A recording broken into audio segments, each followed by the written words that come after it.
仁勋阿爸和我爸，现在还是不是你爸？抗中保台被川普给拆了，反而被民进党最推崇的健身荒给拆了，所以什么？黄仁勋天告。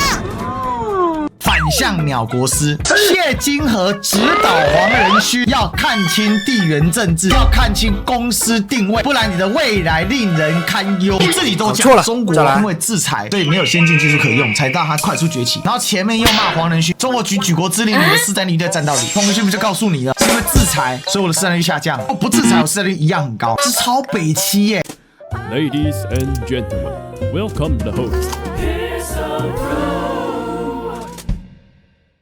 民进党有2张神主牌，第一张神主牌是台独或者叫做抗中保台，第2张叫做反核。台湾应该绝对投资核能，能源不该被污名化。为什么使用能源要受到社会的污名化呢？没有能源要怎么成长呢？黄仁勋在台湾要投资啊，黄仁勋在台湾投资不是对台湾好啊，黄仁勋在台湾的东西做出来要卖到大陆啊，他要能够进一步用台湾人事时地物都要用到台湾的，所以说对他来讲的话，在这边投资 AI 芯片当中，算力、电力、财力都要集中在一起啊，所以他这个考量是为了做生意。黄仁勋就是一个生意人。为什么青鸟要出征黄仁勋？因为你过于相信这个教条的结果。原来反核跟台独的人他们只有一点相信就是不理性，他们都是不理性的人。就是说台独有没有前途不重要，对不对？你有可能会死，我就是等死；有和你可能会得肺癌而死，我就是要死。这个就是叫做神主牌。这种人数其实不少，分3种人：一种是希望台湾完蛋的人，另外一种的话是觉得台湾有事随跑就走的人还有第3种人就是真的相信意识形态的人。那这3种人的话当中，我跟你讲，以目前赖清德的趋势来讲，这个火他拉不住。为什么？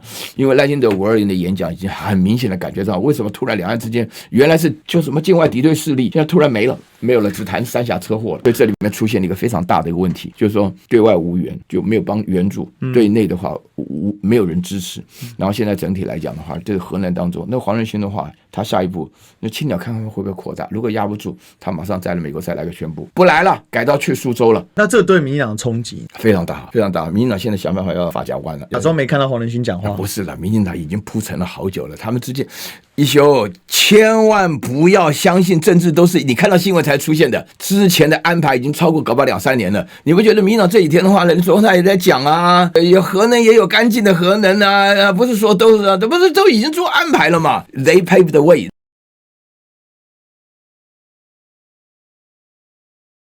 名嘴各种被打脸，黄仁勋不止辱华黄仁勋哪里辱华？中国 AI 是献给世界的礼物。4月17号，黄仁勋访中国，跟中国促贸会会长任鸿斌会谈，穿西装再来继续我们就看他1分钟可以翻车几下。他就是要给他别难看，我们就来看柯语录了。怎么难看？北四科就是政治投机客的照妖镜，黄仁勋的辉达集团落脚北四科。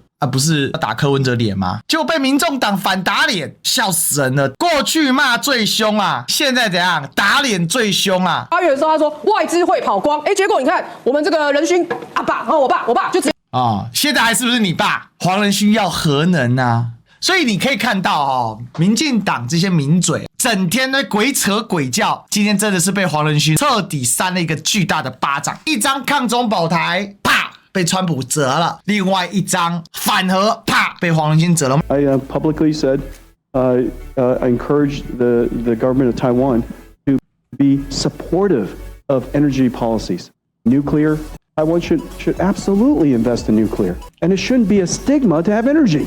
这就很关键，为什么使用能源要受到社会的污名化？黄仁勋非常清楚，台湾有一群反核疯子。Without energy, how do you grow?Without the sun, how do we grow? 如果没有太阳，我们根本不会在这里，对吧？什么意思？他把核能跟太阳比喻成一样，也就是说 AI 产业、新的产业，没有核能的产业是活不下去的。句实话，句打脸在青鸟身上，所以青鸟要俩拱了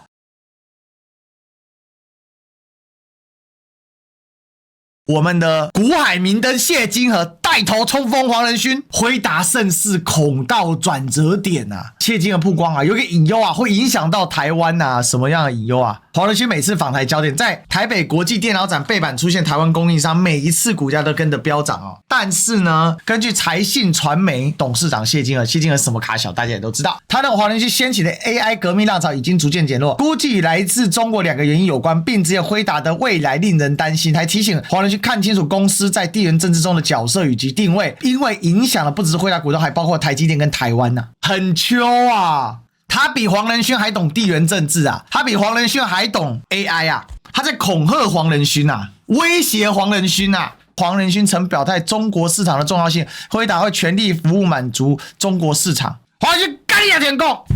中国制度、紫光集团、赵伟国等6人都到羁押，令人忧心企业前进中国未来。辉达到中国会被拘押，会被抓走，嚣张啊！那最近呢，帮大家看到新闻，华为化整为零，背后扶持20家半导体企业，这是辉达帮忙中国开发降规版 H20 晶片，不必使用台积电最先进技术，这也可能加速中国供应链崛起。中国制造惊人的优势，就会很快让辉达尝到苦头。还公开小啊，黄旭不是告诉你了吗？没有制裁的话，我的市占率是95%啊，是你他妈的制裁让我降到50%，所以中国企业就起来了嘛。那你继续制裁辉达，未来在中国的市场份额更小。谢金河这种人啊，他真的是财经专家吗？他是不是吸太多啦？你自己都讲，因为制裁中国的惊人制造优势，让中国供应链崛起了。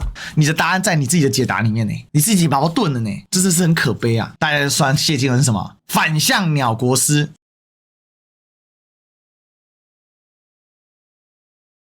青鸟开始出征啊！我真是对黄仁勋太失望了。核废料放 NVIDIA 总部，黄仁勋说了一口流利的台语，没想到是台皮中共同路人，抵制辉达，抵制黄仁勋，就是抗中保台。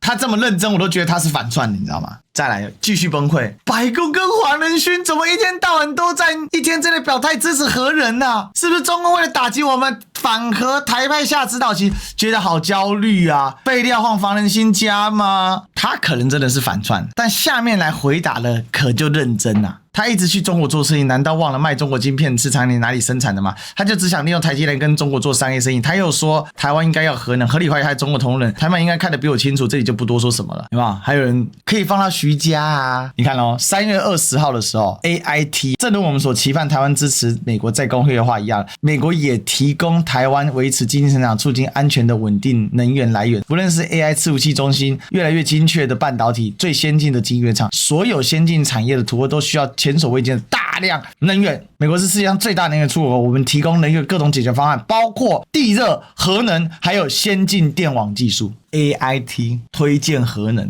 已经推荐了3次了。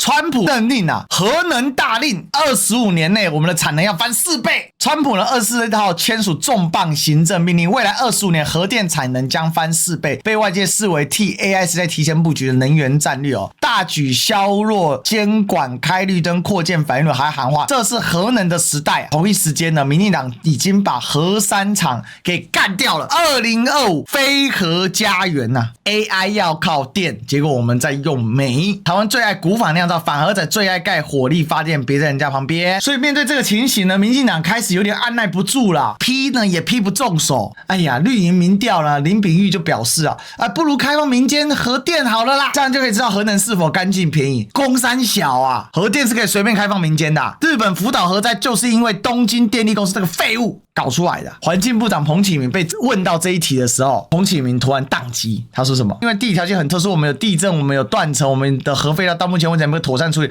甚至跟民众有共识。我就问一个问题就好了，请问日本有没有地震？有没有断层？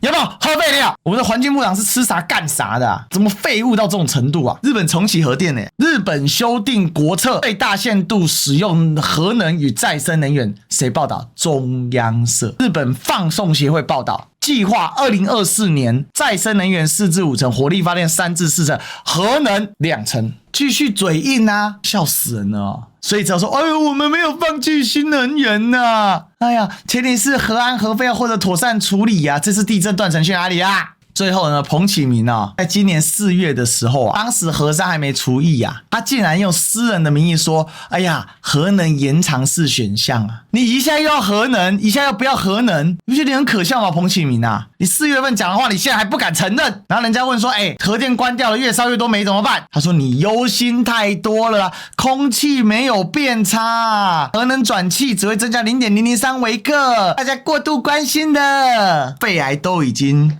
台湾第1名的癌症超过了肝癌，超过了大肠癌，然后亚洲第1严重肺癌。所以黄仁勋雷神之锤一锤把民进党给抡爆了。民进党他大声啊，民进党大声喊啊，我反核，我是人，用爱发电好